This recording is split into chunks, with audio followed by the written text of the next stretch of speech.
ఇప్పుడు ఎన్నికల సందర్భంలో ఇప్పుడున్నటువంటి ప్రభుత్వ పెద్దలందరూ కూడా కలిసి ₹1,00,000 సరిపోదు, దాంతోపాటు ఒక తులం బంగారం కూడా కలిపి మీకు ఇస్తాం కళ్యాణ లక్ష్మి పథకం కింద అని చెప్పారు అధ్యక్ష. కళ్యాణ మస్తు అని పేరు పెట్టి ఈ పథకాన్ని ఇస్తానని చెప్పి కూడా చెప్పడం జరిగింది అధ్యక్ష.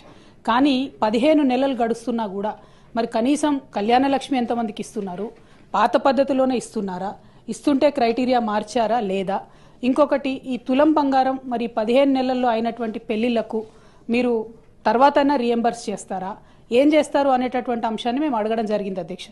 జవాబు చూస్తే చాలా డిసప్పాయింటింగ్ ఉంది అధ్యక్ష. కళ్యాణ మస్తు పథకాన్ని కన్సిడర్ చేస్తున్నారా అంటే సింపుల్గా సాఫ్ సీదా కన్సిడర్ చేస్తలేము అని చెప్పి ఆన్సర్ ఇవ్వడం జరిగింది అధ్యక్ష.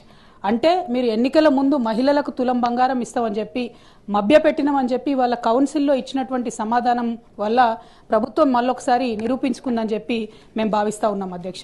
మరి ఇట్లాంటప్పుడు మీరు ఇక మిగతా హామీలను మహిళలకు ఇచ్చినటువంటివి అది 2,500 కావచ్చు, ఇంకోటి కావచ్చు, వాటి పట్ల కూడా మరి కనీసం ఏం ఫోకస్ చేస్తలేరా, ఆ విషయాన్ని కూడా ప్రభుత్వం దయచేసి చెప్పవలసిందిగా నేను డిమాండ్ చేస్తున్నా అధ్యక్ష.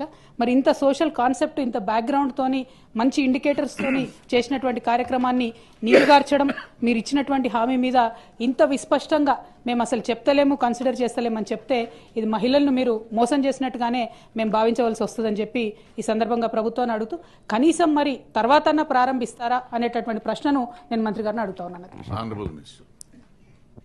సార్, గౌరవ సభ్యురాలు అడిగినటువంటి ప్రశ్నకు ఏ లేదండి, బి ఆ ప్రశ్న ఉత్పన్నం కాదు, సి ఆ ప్రశ్న ఉత్పన్నం కాదండి.